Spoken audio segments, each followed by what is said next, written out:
नमस्कार दोस्तों, विहान इलेक्ट्रॉनिक्स के एक और नए वीडियो में आपका स्वागत है। तो देखिए दोस्तों, आज आप हमारे पास देख सकते हो, ये जो 3 सर्किट आप देख रहे हो वो आटा चक्की का सर्किट है। जो हमारे घर में हम घरेलू आटा चक्की यूज़ करते हैं, ये इसका कंट्रोलर है।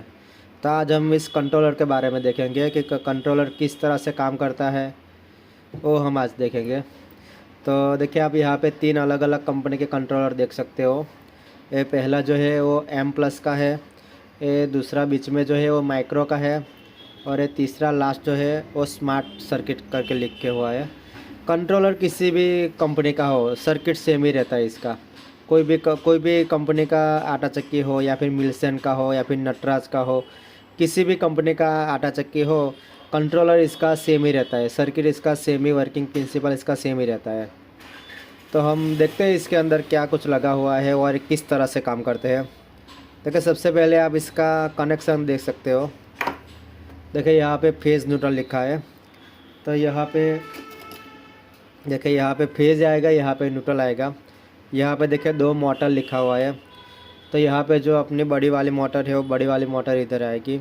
यहाँ पे LF01 LF01, यहाँ पे छोटी वाली मोटर आएगी, जो सिंक्रोनस मोटर होती है।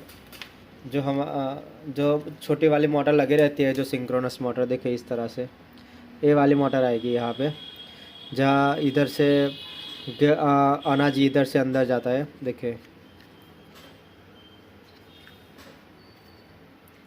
तो यहाँ पे ये वाली मोटर लगी रहती है। देखिए, अब किसी भी कंपनी का सर्किट हो, सर्किट सेम ही रहता है। देखिए, आप तीनों का सर्किट देख सकते हो, सेम ही है। तो अभी हम देखते हैं किसके अंदर है, किस तरह से काम करता है वो सब। तो सबसे पहले हम देख लेते हैं कि इसके अंदर कौन कौन से कंपोनेंट लगे हुए हैं। तो देखिए, आप देख सकते हो। तो देखिए, सबसे पहले यहाँ पे एक ट्रांसफार्मर लगा है। ये ट्रांसफार्मर AC 230 वोल्ट इन लेगा और 18 वोल्ट आउटपुट करेगा। जो 18 वोल्ट इस डायोड पे आएगा, डायोड पे से इस फिल्टर पे जाएगा, फिल्टर पे से इस यहाँ पे एक रेगुलेटर IC लगी है। देखिए, यहाँ पे 12 वोल्ट की रेगुलेटर IC लगी है। ये IC यहाँ से 18 वोल्ट लेगी और उसको 12 वोल्ट में कन्वर्ट करेगी।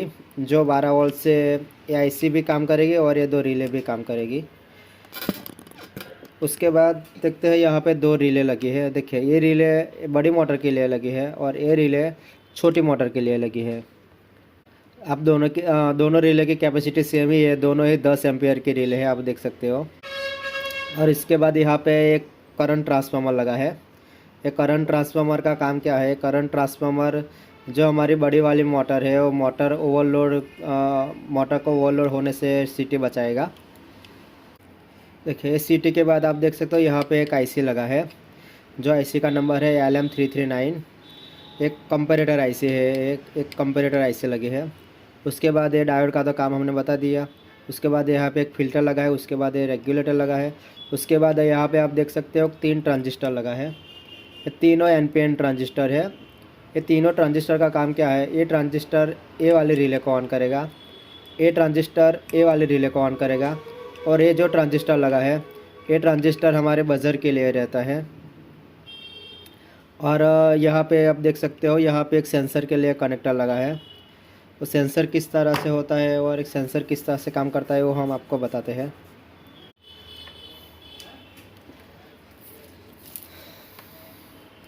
देखिए दोस्तों, ये सेंसर लगा रहता है यहाँ पे सेंसर का कनेक्टर है। यहाँ पे इस तरह से सेंसर लगा रहता है। इस सेंसर में आप देख सकते हो, सेंसर के 2 फर्स्ट वाले जो आप केबल देख रहे हो, ये डोर स्विच के लिए रहता है। और डोर स्विच के बाद ये जो आप 2 केबल देख रहे हो, ये लोड के लिए लगा रहता है। उसके बाद ये देखिए, ये एक IR सेंसर लगा रहता है, IR LED है। उसके बाद ये फोटो सेंसर लगा रहता है। और उसके बाद जो 2 केबल देख रहे हो, ये बजर के लिए रहता है। तो ये सेंसर किस तरह से काम करते हैं, वो भी हम आपको बताते हैं।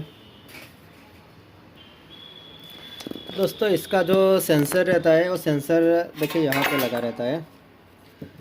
आप देख सकते हो, मोटर के अंदर यहाँ पे लगा रहता है इस तरह से। और यहाँ पे क्या होता है कि IR LED है। इस IR LED को पहले से ही सप्लाई दे दिया जाता है। तो आईआर एलईडी ऑन ही रहती है। आईआर एलईडी को क्या किया होता है, 1K का रजिस्टर लगा के डायरेक्ट उसको 12 वोल्ट से कनेक्ट किया रहता है। मैं आपको एक बार इसको आईआर का ट्रेस करा देता हूँ। देखिए आप आईआर को किस तरह से सप्लाई दिया रहता है।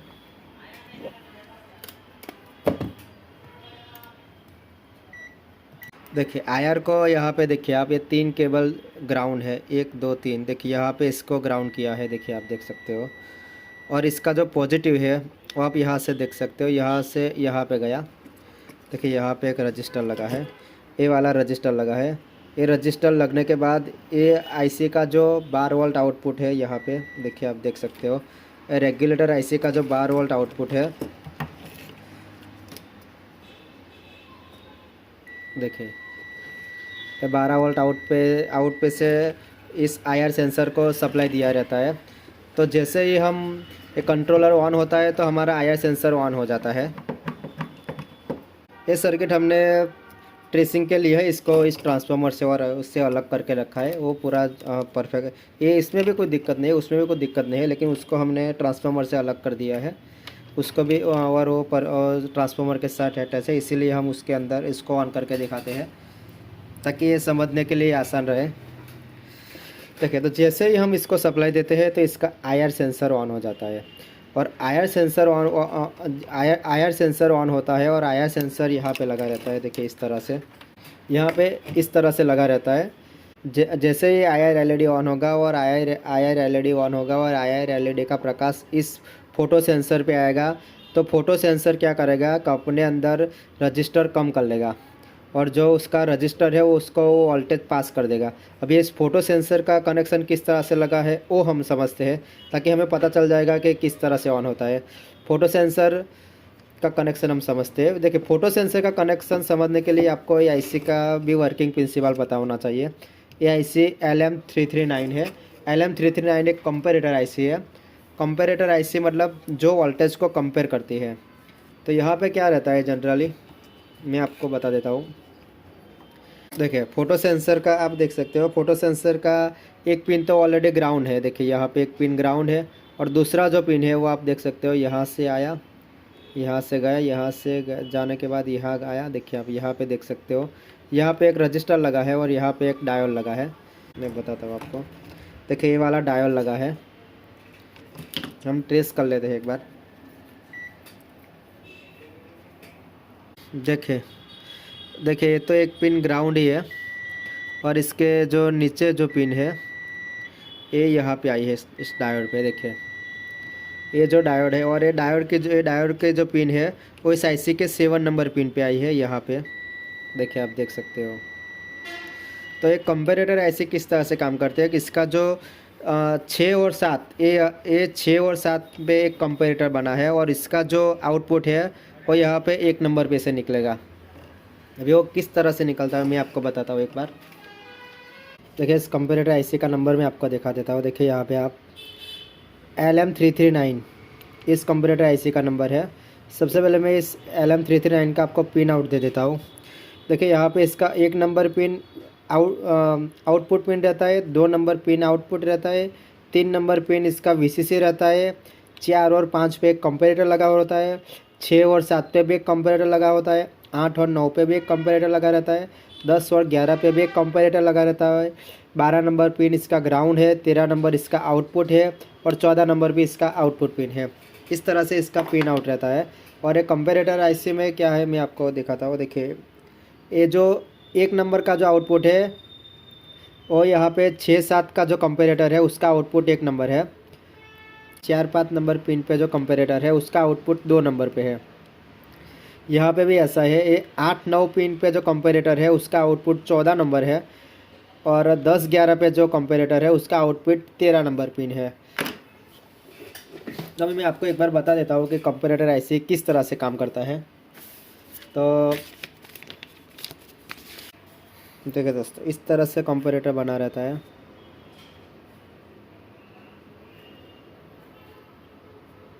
एक कंपैरेटर में 5 पिन होता है। देखिए इसका इन्वर्टिंग पिन, इसका non inverting pin, VCC, ground और आउटपुट, ग्राउंड और आउट। इसके अंदर क्या रहता है, कि पॉजिटिव है वो नॉन इन्वर्टिंग है और नेगेटिव है वो इन्वर्टिंग पिन है। तो जब यहाँ पे इन्वर्टिंग पिन पे वोल्टेज हाई हो गए तो आउटपुट जीरो होगा, और नॉन इन्वर्टिंग पिन पे वोल्टेज हाई हो गए तो आउटपुट हाई होगा। तो आपको नॉन इन्वर्टिंग इन्वर्टिंग ये सब में नहीं पढ़ना है, आपको क्या याद रखना है कि अगर ये पॉजिटिव पे वोल्टेज हाई होगा तो पॉजिटिव नेगेटिव, देखिए नेगेटिव पिन से पॉजिटिव पिन पे वोल्टेज हाई होगा तो इस आउटपुट हाई रहेगा, और इस पॉजिटिव से नेगेटिव पे वोल्टेज हाई रहेगा तो आउटपुट जीरो रहेगा। किस तरह से रहता है मैं आपको बता देता हूँ। अगर इस नेगेटिव पिन पे 2.5 वोल्ट है और इस नॉन इन्वर्टिंग पिन पे 1.5 वोल्ट है, तो यहाँ पे जो आउटपुट होगा वो जीरो होगा। और अगर यहाँ पे 2.6 वोल्ट है और यहाँ पे 2.5 वोल्ट है, जो आउटपुट रहेगा वो हाई होगा, वो आउटपुट हाई होगा। तो बस कंपैरेटर में आपको यही बात याद रखना है कि अगर इसके नॉन इन्वर्टिंग पिन पे वोल्टेज हाई है तो इसका आउटपुट हाई रहेगा, और इसके इन्वर्टिंग पिन पे वोल्टेज हाई है तो इसका आउटपुट जीरो रहेगा। बस आपको कंपैरेटर आईसी का यही काम रहता है। तो दोस्तों यहाँ पे किस तरह से लगा है, सबसे पहले हम इसका देखेंगे। देखिए यहाँ पे क्या है कि इसका जो 6 नंबर का पिन है, इसका जो 6 नंबर का पिन है वो इन्वर्टिंग पिन है, और इसका जो 7 नंबर का पिन है वो नॉन इन्वर्टिंग पिन है। तो अभी हम इसका देखेंगे यहाँ पे इसके जो इन्वर्टिंग पिन है वहाँ पे कितने वोल्टेज है और नॉन इन्वर्टिंग पिन पे कितने वोल्टेज है। जब ये इन्वर्टिंग पिन पे वोल्टेज हाई रहेगा और नॉन इन्वर्टिंग पिन पे वोल्टेज कम रहेगा तो यहाँ पे 1 नंबर पे जो आउटपुट होगा वो जीरो होगा। जीरो मीन्स कुछ मिली वोल्ट में होगा, 1 मिली वोल्ट, 2 मिली वोल्ट या ऐसे मिली वोल्ट में ही रहता है। और जब ये इन्वर्टिंग पिन से नॉन इन्वर्टिंग पिन पे वोल्टेज ज़्यादा हो जाएगी तो इसका जो आउटपुट है वो हाई रहेगा। और ये जो 1 नंबर पिन इसका जो आउटपुट है वो यहाँ से मैं आपको एक बार ट्रेस करके दिखा देता हूँ।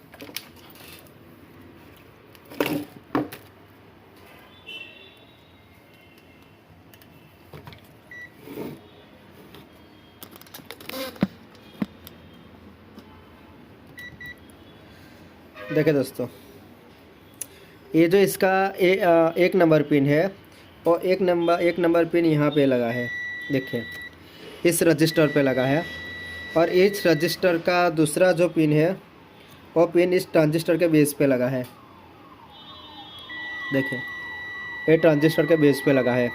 तो जैसे ही इसका नॉन इन्वर्टिंग पिन हाई होगा वैसे ही आउटपुट पे हाई वोल्टेज आएगा और एनपीएन ट्रांजिस्टर इनेबल हो जाएगा। एन ट्रांजिस्टर में क्या होता है कि जो इसका जो ई मीटर रहता है वो इसका ई मीटर पहले से ग्राउंड किया रहता है। देखिए ये ई मीटर पे पहले से ही यहाँ पे ग्राउंड आ रहा है, और इसका जो कलेक्टर है वो कलेक्टर इस रिले पे लगा होगा। देखिए मैं आपको दिखा देता हूँ, यहाँ पे दिखा देता हूँ।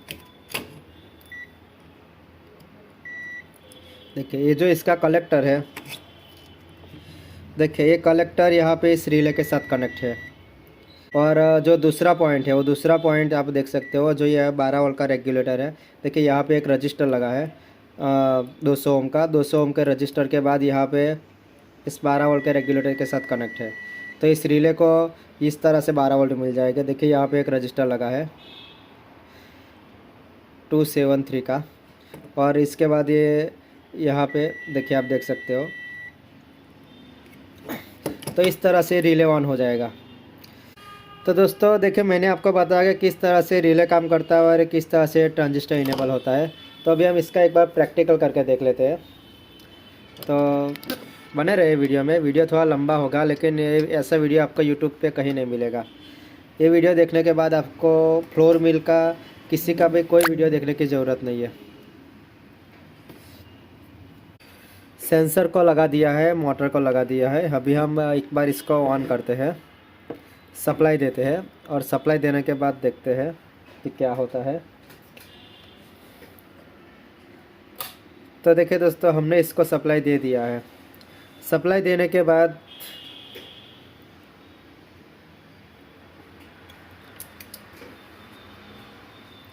देखिए हमने इसको सप्लाई दे दिया है। अभी हम इसको चेक करते हैं। सबसे पहले हम यहाँ पे इसका 12 वोल्ट देखिए यहाँ पे ट्रांसफार्मर से जो आउटपुट आ रहा है वो ट्रांसफार्मर से आउटपुट नहीं आ रहा है, देखिए आप देख सकते हो। और ना ही रेगुलेटर से आउटपुट हो रहा है। ट्रांसफार्मर से आउटपुट जो 18 वोल्ट है वो भी नहीं आ रहा, देखिए। और यहाँ पे जो 12 वोल्ट है 12 वोल्ट है वो 12 वोल्ट भी नहीं है, देखिए। तो दोस्तों जब भी आप सप्लाई दो तो आपको सबसे पहले सेंसर लगाना पड़ेगा। सेंसर लगाने के बाद देखिए, सेंसर लगाने के बाद आपको इसका जो दो डोर स्विच का जो दो केबल रहता है, देखिए ये दो केबल डोर स्विच का रहता है, इसको आपको शॉर्ट करना पड़ेगा, देखिए इस तरह से। अभी इसके अंदर आप देखिए,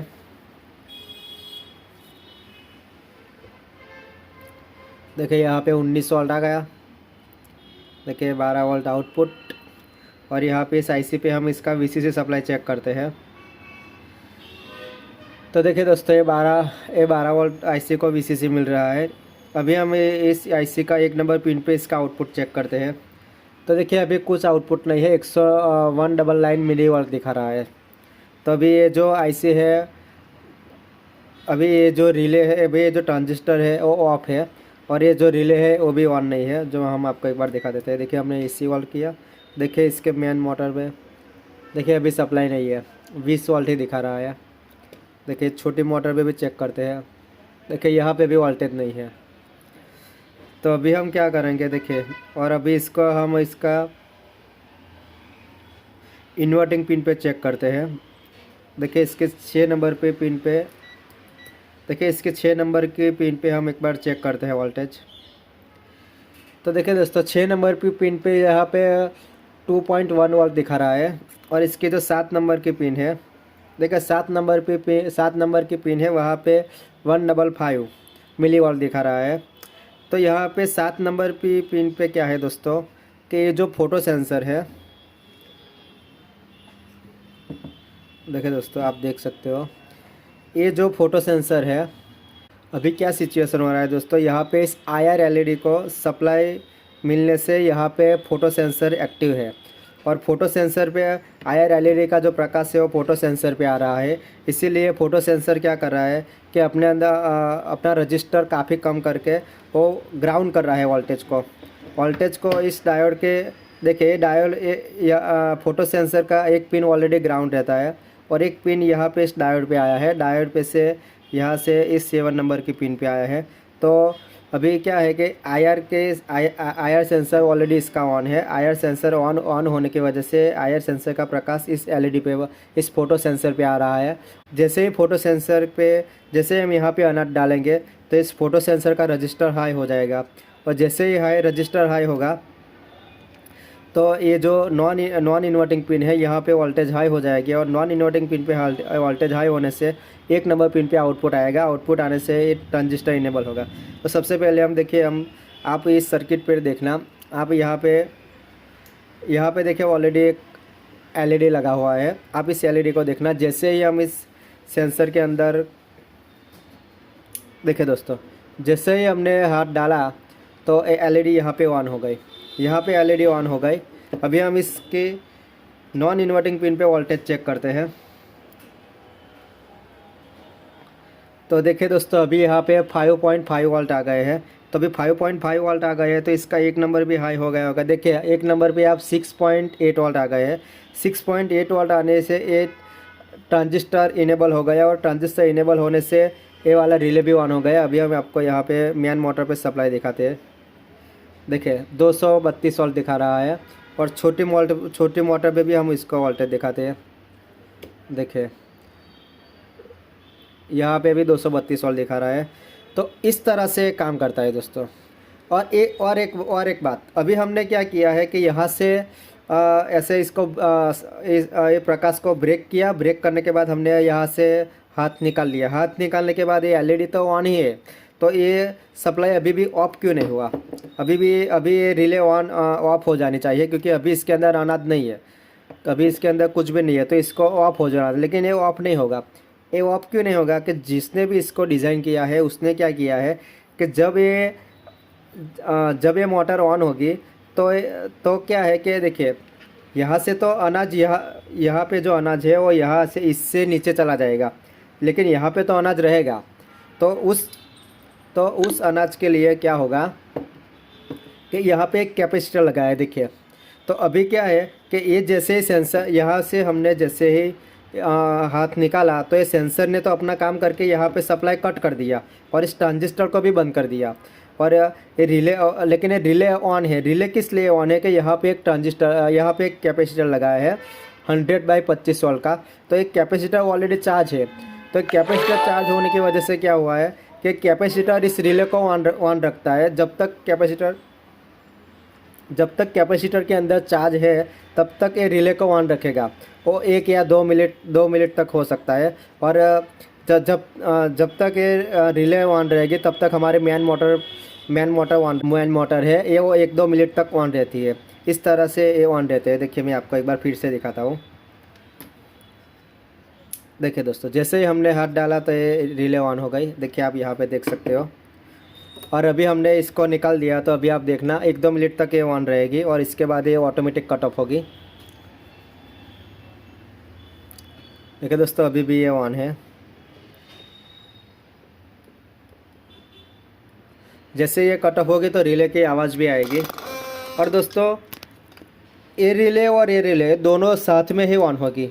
ऐसा नहीं कि ये रिले पहले ऑन हो गई, ऐसा नहीं, क्योंकि ये रिले ऑन होगी तभी ये रिले ऑन होगी। और ऐसा क्यों होगा वो भी मैं आपको बता देता हूँ।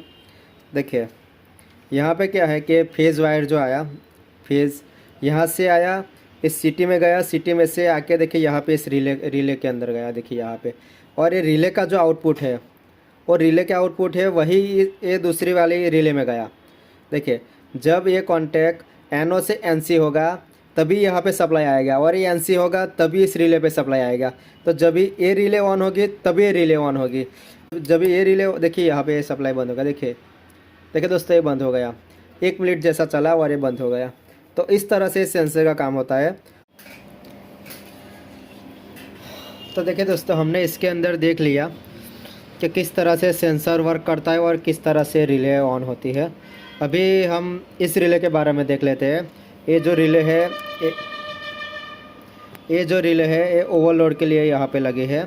ये सेंसर यहाँ से ऑन होगा तो ये दोनों रिले साथ में ही ऑन हो जाएगी और ये रिले ऑन ही रहेगी।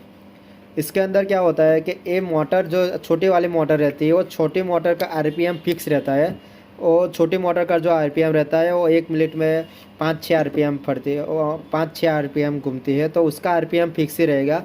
लेकिन ये मोटर रुक रुक के चलती है।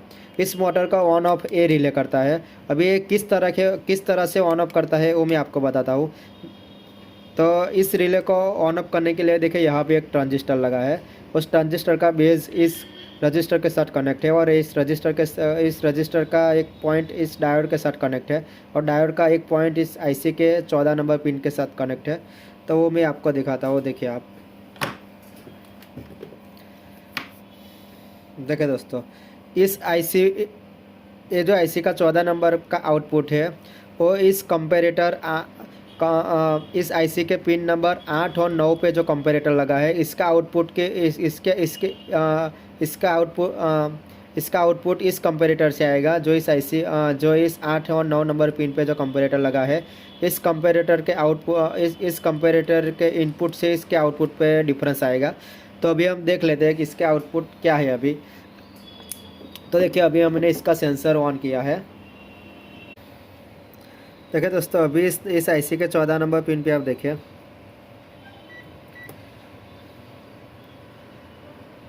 देखिए 7 वोल्ट दिखा रहा है। 7 वोल्ट दिखा रहा है तो मतलब ये रिले ऑन ही हो गया अभी। देखिए आप देख सकते हो। तो जैसे ही इस सेंसर के अंदर हम कुछ अनाज डालेंगे तो ये रिले ऑन हो जाएगी। अभी रिले ऑफ कैसे होगी दोस्तों? जब भी हमारी फ्लोर मिल की जो मेन मोटर है, मेन मोटर पे जैसे ही लोड आएगा, लोड कैसे आएगा? तो जैसे ही हम कुछ अनाज डालते हैं वो अनाज अंदर ज़्यादा हो जाएगा।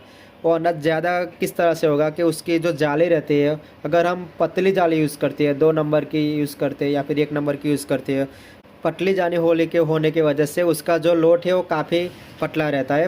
तो उसके लिए क्या है कि मोटर को ज़्यादा मोटर ज़्यादा घूमती है, और मोटर एक ही जगह पे ज़्यादा घूमेगी तो उसका एम्पियर में डिफरेंस आएगा। उसके एम्पियर में डिफरेंस आएगा तो यहाँ पे लोड बढ़ेगा तो इस सीटी के जो आउटपुट है करंट ट्रांसफार्मर, वहाँ पे कुछ वोल्टेज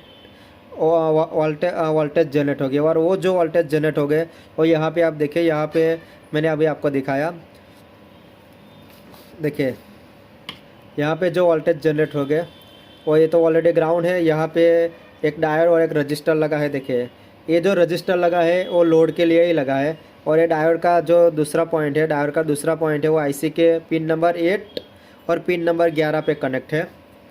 तो जैसे ही वोल्टेज बढ़ेगा, तो देखिए दोस्तों, अगर आईसी आपका मोटर पे अगर आपका मोटर अगर 7 एम्पियर ले रहा है, तो इस सर्किट में किस तरह से डिज़ाइन होगा कि जब 7 एम्पियर लेगा, तो 7 एम्पियर जब लेगा तब यहाँ पे इस रजिस्टर से 1 मिली एम्पियर जितना लोड, 1 मिली एम्पियर का लोड यहाँ से आउट होगा। और 1 मिली एम्पियर पे जब 1 मिली एम्पियर का लोड जब यहाँ पे आउट होगा, तो इस आईसी पे वोल्टेज क्या रहेगा वो मैं आपको एक बार दिखा देता हूँ। तो देखिए, तो हमें वोल्टेज ढूंढने के लिए क्या करना पड़ेगा, ये रजिस्टर की वैल्यू देखनी पड़ेगी।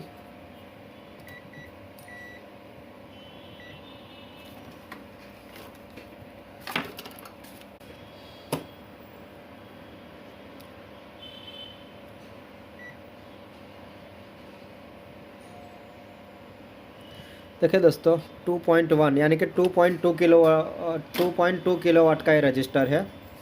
रजिस्टर की हमने वैल्यू देखी तो रजिस्टर की वैल्यू 2.2 किलो ओम है। 2.2 किलो ओम मतलब 2200 ओम होगा। और हमें इसका वोल्टेज ढूंढना है, तो वोल्टेज ढूंढने के लिए V = I × R आएगा।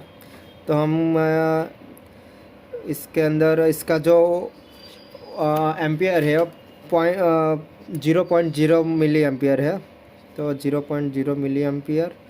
दोस्तों इसको हम देखेंगे तो यहाँ पे 2.2 वोल्ट आएगा। तो अगर ये मोटर 5 एम्पियर लेती है तभी ये चलेगा, तभी इसमें कुछ प्रॉब्लम नहीं होगा। जब ये मोटर 5 एम्पियर लेती है तो यहाँ पे इस पिन पे 2.2 वोल्टेज आएंगे, और 2.2 वोल्टेज आने की वजह से ये रिले ऑफ नहीं होगा, ये रिले ऑन ही रहेगा। लेकिन जैसे जैसे वोल्टेज बढ़ेगा, जैसे जैसे एम्पियर बढ़ेगा, 5 से 6 एम्पियर होगा, 7 एम्पियर होगा। जैसे ही 7 एम्पियर तक जाएगा तो 7 एम्पियर पे जाने से क्या होगा कि यहाँ पे वोल्टेज बढ़ जाएगा।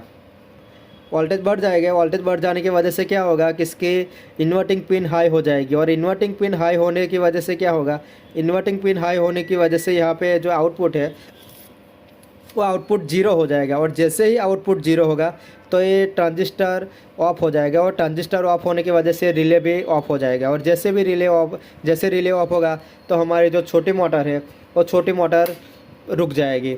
और जैसे ही इसका एम्पियर कम होगा, जैसे ही इसके अंदर लोड कम होगा, वैसे धीरे धीरे करके जैसे ही इसका लोड कम होगा, वैसे जब ये 5 एम्पियर पे आ जाएगी तो फिर से यहाँ पे इसकी नॉन इन्वर्टिंग पिन हाई हो जाएगी, और नॉन इन्वर्टिंग पिन हाई होते ही यहाँ पे ये ट्रांजिस्टर इनेबल हो जाएगा और ये रिले ऑन हो जाएगी और छोटी मोटर चलेगी। तो दोस्तों इस तरह से ये पूरा कंट्रोलर काम करता है। तो हमने दोस्तों आपको यहाँ पे इस वीडियो में हमने आपको ये पूरा कंट्रोलर किस तरह से काम करता है उसके ऊपर हमने आपको बताया। तो दोस्तों अगर वीडियो पसंद आया हो तो प्लीज़ वीडियो को लाइक कीजिए, वीडियो को शेयर कीजिए, सब्सक्राइब कीजिए। और दोस्तों हम इसके अंदर आपको एक और बात बताते हैं। देखिए हम इसका एक बार फॉल्ट फाइंडिंग बता देते हैं कि अगर आपका मेन मोटर नहीं चल रहा हो तो आपको सबसे पहले ये रिले चेक करना पड़ेगा। ये रिले सही हो तो उसके बाद आपको ये वाला ट्रांजिस्टर चेंज करना पड़ेगा। ट्रांजिस्टर का नंबर मैंने आपको बता ही दिया है, BC547 है, NPN ट्रांजिस्टर है। और अगर आपके फ्लोर मिल के अंदर या फिर आपके आटा चक्की के अंदर ऐसा प्रॉब्लम आता है कि जैसे ही अनाज थोड़ा अनाज रहते हुए ही आपका फ्लोर मिल रुक जाता है और बंद हो जाता है, तो आपको ये वाला कैपेसिटर चेंज करना पड़ेगा। ये वाले कैपेसिटर के अंदर दिक्कत रहने से ये प्रॉब्लम आ सकता है। और ये छोटी मोटर जब ऑन ना हो तो आप ये वाली रिले चेंज कर सकते हो। ये वाला ट्रांजिस्टर में भी दिक्कत हो सकती है आपका। और जब भी आपका मोटर ओवरलोड दिखाता हो तो आप यहाँ पे ये रजिस्टर चेक कर सकते हो दोस्तों। और इसके अंदर कुछ रहता नहीं है, बस यही रहता है। इसके अंदर दोस्तों 2 और भी कंपैरेटर है, जैसे यहाँ पे 4 और 5 नंबर और 10 और 11 नंबर। ये 2 जो कंपैरेटर रहते हैं दोस्तों, ये इसके शॉर्ट सर्किट के लिए रहता है। वो हमें इतना ज़रूरत नहीं पड़ता है उस कंपैरेटर का। इसके अंदर जो ज़रूरत थी वो मैंने आपको बता दिया है। तो दोस्तों वीडियो पसंद आया हो तो प्लीज़ वीडियो को लाइक कीजिए, चैनल को सब्सक्राइब कीजिए। Thank you for watching.